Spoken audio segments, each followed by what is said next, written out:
Hello dear बच्चों, welcome है आप सभी का यूनिक क्लासेस प्रयागराज में। तो आज बहुत ही इम्पॉर्टेंट जो कि इस समय कह सकते हैं ट्रेंडिंग टॉपिक है, उस पर बात करने जाएंगे हैं। लेकिन उसके पहले हम एक प्यारा सा कोट्स आपके साथ शेयर करने जा रहे हैं कि जिन अंधेरों ने मुझे डराने की कोशिश की, उन अंधेरों का अंत मैंने खुद को जलाकर की। मतलब कि उन अंधेरों का मतलब हमने खुद को जलाया, तो जलने पे तो रोशनी होती है ना। तो जैसे जब आप दिया जलता है तो रोशनी मिलती है, तो कहीं कहीं उसको पेन हो रहा है, दिया तो जल रहा है, फिर वो अंधेरे से बाकी जगह रोशनी कर रहा है।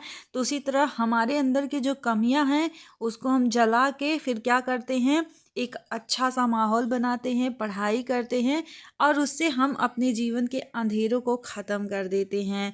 आई होप कि आपको समझ में आया होगा। अब चलते हैं, जो हमारा टॉपिक है उस पर हम बात करेंगे।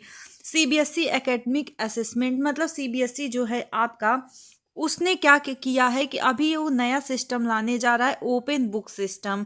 ओपन बुक सिस्टम में क्या है कि आपको बुक्स दी जाएंगी और आपको लिखना पड़ेगा, ठीक है ना। कहीं कहीं किसी किसी स्कूल्स में ये ट्रायल भी हो चुका है, इसी बार कुछ स्कूलों में ट्रायल हो चुका है। और ये स्पेशली किसके लिए होगा? इंग्लिश के लिए होगा, आपके मैथ्स के लिए होगा, बायोलॉजी के लिए होगा, साइंस के सब्जेक्ट्स के लिए होगा, ठीक है ना। तो इस पे एक ट्रायल हुआ है और आगे चल के सीबीएसई का ये है 9th 10th 11th 12th, इसके लिए सारे सभी के लिए नहीं होगा। केवल जो आपके ये एग्ज़ाम है, मतलब हाई स्कूल और इंटरमीडिएट, उसके लिए क्या होगा, सीनियर सेकेंडरी और जो आपका हाई स्कूल है उसके लिए ये सीबीएसई जारी कर रहा है। तो अब हम इसके नुकसान और फ़ायदों के बारे में जानते हैं। आप भी अपनी राय जो है, सीबीएसई की जो वेबसाइट है, अगर आप विजिट करते हैं तो आप अपनी राय वहाँ पे जाके दे सकते हैं। तो बस हम आज इस पे जानकारी देंगे और इसके क्या पॉजिटिव हैं और क्या निगेटिव इसके मतलब निकलेंगे, उसके बारे में भी जानेंगे। तो इसका जो जैसे इसके क्या क्या जो है, आप चाहे फ़ायदे कह सकते हैं या नुकसान। अभी हम फ़ायदे के बारे में बात करेंगे कि ये क्या करेगा, रिड्यूस कर देता है मेमोराइजेशन प्रेशर। जो हमको बहुत ज़्यादा रटने की आदत पड़ी रहती है कि रट रट के याद करते हैं।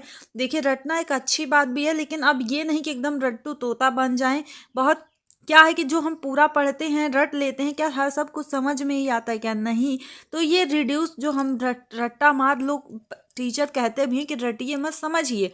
तो ये हमारे जो मेमोराइजेशन है, रटने की पावर है, उसको क्या करता है, प्रेशर। रटने की एक होती है कि हाँ भैया ईजिली हमने समझ लिया, वो हमें याद हो गया, ठीक है, फिर हमने उसको अपने वर्ड में लिख दिया।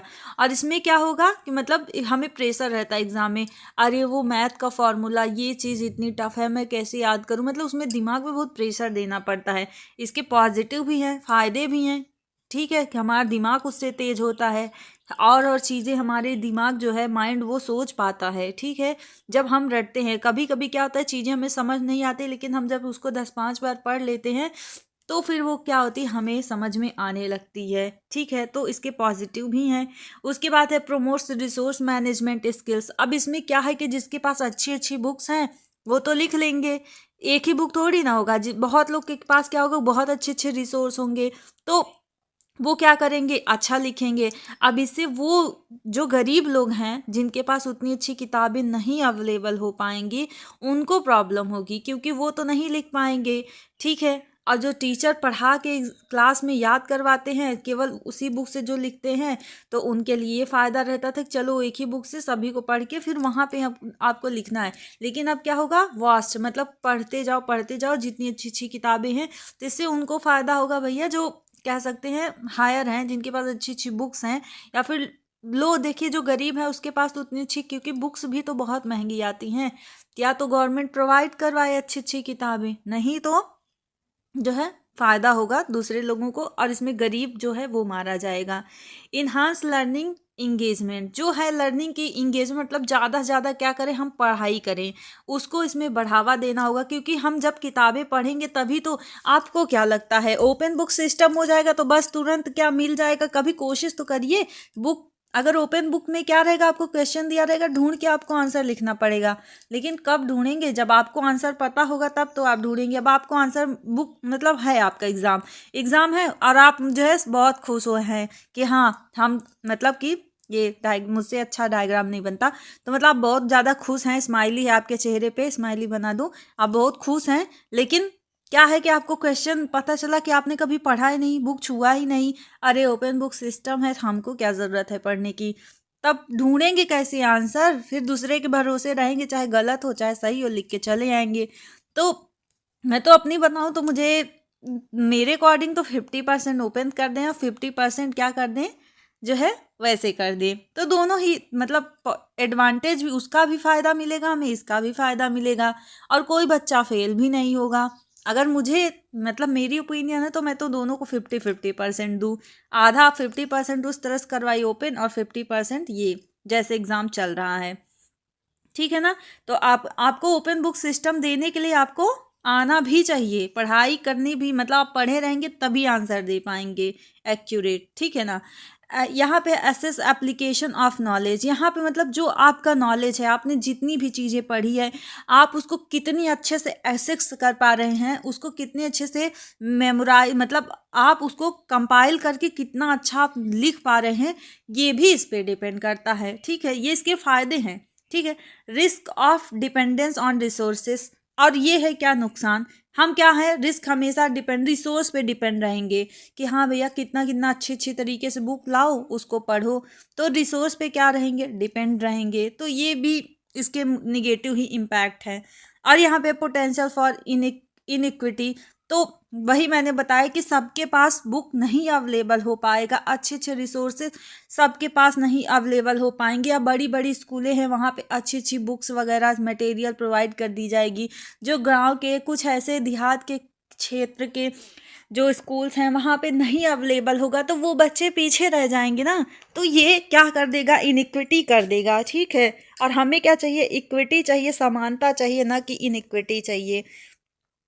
टाइम मैनेजमेंट चैलेंजेस, अब देखिए क्या होता है, अगर आप पढ़े रहते हैं, अपने दिमाग में वो चीज़ें रहती है, तो बस फटाफट फटाफट हमको लिखना होता है, हाँ ये चीज़ मुझे इतना आ रहा है और मुझे लिखना है। अब आपको टाइम मैनेजमेंट करना पड़ेगा, मतलब आप क्वेश्चन पढ़ो फिर उसका आंसर ढूंढो, तो ये कब ढूंढ पाएंगे, सिंपल सी बात है, यहाँ भी वही है कि आप पढ़े रहेंगे तभी आंसर ढूंढ पाएंगे। और उस आंसर को बेहतरीन तरीके से लिखना, वो तो मुझे लगता है मेमोरी पे ही रहता है कि हम बहुत अच्छे चीज़ों को पढ़ लिए, फिर हम अपनी लैंग्वेज में हमने क्या समझा उसको हमने लिख दिया। मुझे तो बहुत पसंद है। आप लोग की इस बारे में क्या राय है, जो भी विचार है इसके बारे में आप प्लीज़ बेटा कमेंट बॉक्स में कमेंट करिएगा, और जो है सीबीएसई को भी बताइएगा कि आप क्या चाहते हैं। मुझे तो बहुत पसंद है अगर हाफ हाफ हो जाए, 50% इधर मतलब ओपन कर दें और 50% क्लोज बुक सिस्टम जैसे चल रहा था। डिफ़िकल्टी इन एसेस मैजिस्ट्री, तो इसमें भी डिफ़िकल्टी होगी, ठीक है। ये तो फिर भी उतना नहीं है, लेकिन जो और मतलब इसके पहले थी प्रोसेस वो है। तो ये यहाँ पे कुछ निगेटिव हैं। Thanks for watching. आप लोग को हमारा वीडियो कैसा लगा ज़रूर बताइएगा, इसको शेयर करिएगा। जो मेजर चीज़ें थी वो हमने डिस्कस कर दिया। आप जान गए हैं कि क्या है ओपन बुक सिस्टम, क्या है क्लोज बुक सिस्टम। तो आप अपना ओपिनियन हमें कमेंट बॉक्स में ज़रूर बताइएगा, और वीडियो को लाइक करिएगा, सब्सक्राइब करिएगा चैनल को, और शेयर करिएगा।